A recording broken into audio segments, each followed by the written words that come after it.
Hello, welcome again to europatelevision.com. We're here again in the European Union Parliament, and today we're speaking with Emin Bozkurt of the Alliance of Socialists and Democrats. Welcome, thank you for speaking with us today. I appreciate your time. Thank you. So to begin, I'd like to know, as a member of the Parliament, what is your vision of Europe? Broad question. Yes, a very broad question to begin with. Europe is, of course, a political project which started more than 50 years ago. And in the first place, Europe is important because it's based on fundamental values, fundamental freedoms. And of course, in a way, it's an economic project, but it's also, like I said, a political project. As a member of the S&D group, Socialists and Democrats, we think it's also important that Europe is becoming more of a social Europe. It's not only about economy, it's also about conditions for people, minimum wages, equal rights, anti-discrimination. So a lot of work to do in Europe, and we are here as representatives of the people in Europe, and I'm a representative of the Dutch people.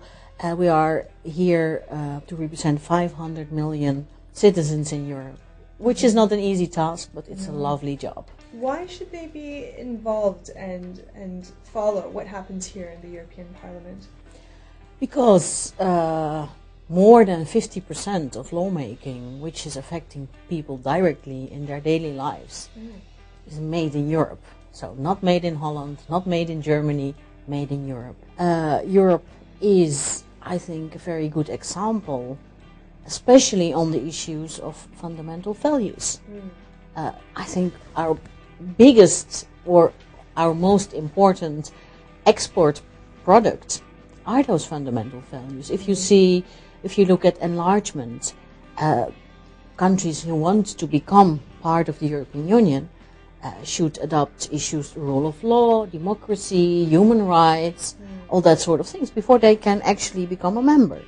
And you see that Europe in the near past has played an important role. Look at 2004, at the reunification of Europe. Right. So you're speaking about the unification of Europe, the addition of the former communist bloc countries. So I'd like to know what your perspective is on Europe in the next 100 years. It's changed quite a bit in the past 100 years. How do you see Europe in the future? That's a difficult question because I'm not psychic. I don't have a crystal ball in which I can see what will happen in the next 100 years. And Europe, the age of Europe is only, as a European Union, of course, is only 50 years. So let's look what has happened in the last 50 years. And what happened in Europe is that Europe became more democratic. You see, it was a very important political project. It started as an economic union, and now we are also working together politically, and it has a very important added value. Of course, for the next 50 years, or 100 years, like you asked, if we really want to work it out we should work on that now. If you look at issues like climate, global warming, that sort of things, if we really don't want to be in a very bad position, our children, our grandchildren, in the next 100 years, we should work on it now. So we should do something to work on sustainability, on social values, on employment. Those things should be solved now.